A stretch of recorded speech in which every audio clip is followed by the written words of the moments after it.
शिवसेनेचे सर म्हणून ओळखल्या जाणारे शिवसेनेच्या पहिल्या पिढीचे आघाडीचे नेते मनोहर जोशी यांचं शुक्रवारी पहाटे 3 वाजता मुंबईच्या हिंदुजा रुग्णालयात दुःखद निधन झालं। शिवसेनेच्या स्थापनेपासून शिवसेनेच्या उत्क्रांतीचा काळ मनोहर जोशी यांनी अगदी जवळून पाहिला आणि त्या उत्क्रांतीचे ते साक्षीदारही होते। एका गरीब कुटुंबात जन्म घेतलेले मनोहर जोशी आपली हुशारी आणि शिक्षणाच्या जोरावर आपल्या व्यक्तिमत्वाचा ठसा महाराष्ट्राच्या राजकारणात खोलवर उमटवू शकले। शिवसेनेच्या पहिल्या पिढीचे आघाडीचे नेते म्हणजे मनोहर जोशी, ज्यांनी बाळासाहेबांच्या पावलावर पाऊल ठेवत शिवसेना वाढवण्यात मोलाचं सहकार्य केलं।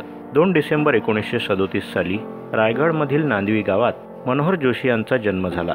घरची परिस्थिती अत्यंत हलाखीची असल्यामुळे ते मुंबईला आपल्या बहिणीकडे शिकायला गेले।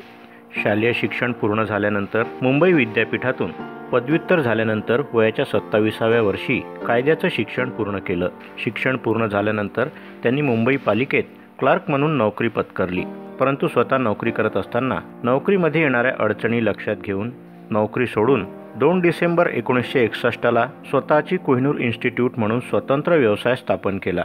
बेरोजगार युवकांना कौशल्य शिक्षण देण्यासाठी कोहिनूर इन्स्टिट्यूटची स्थापना करण्यात आली होती। बाळासाहेबांच्या विचारांनी प्रेरित होऊन त्यांच्या पावलावर पाऊल ठेवत त्यांनी शिवसेनेत प्रवेश केला आणि सर्वप्रथम 2दा नगरसेवक म्हणून पद भूषवलं। 1976 ते 1977 दरम्यान ते मुंबईचे महापौरही होते।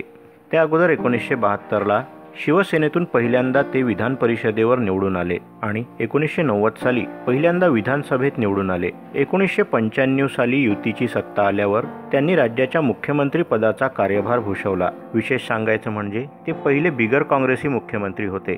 1999 साली पहिल्यांदा लोकसभेत ते दाखल झाले।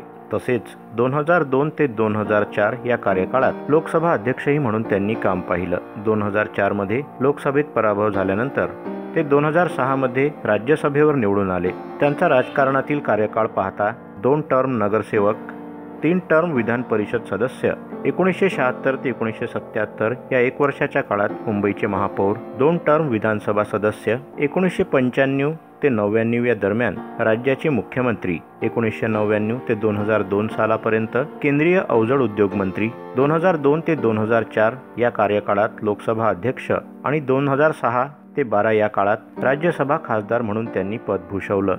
एका गरीब कुटुंबात जन्म घेऊन आणि सुरुवातीला शिपायाची नोकरी करून शिक्षण घेतलेले मनोहर जोशी यांनी आपली लोकप्रियता, बाळासाहेबांचे विचार आणि फक्त सत्तेचं राजकारण न करता सर्वांच्या मनावर आपली छाप सोडली होती। फक्त शिवसेनाच नाही तर महाराष्ट्राच्या राजकारणातल्या प्रत्येक नेत्याला मनोहर जोशी यांची उणीव कायम भासेल।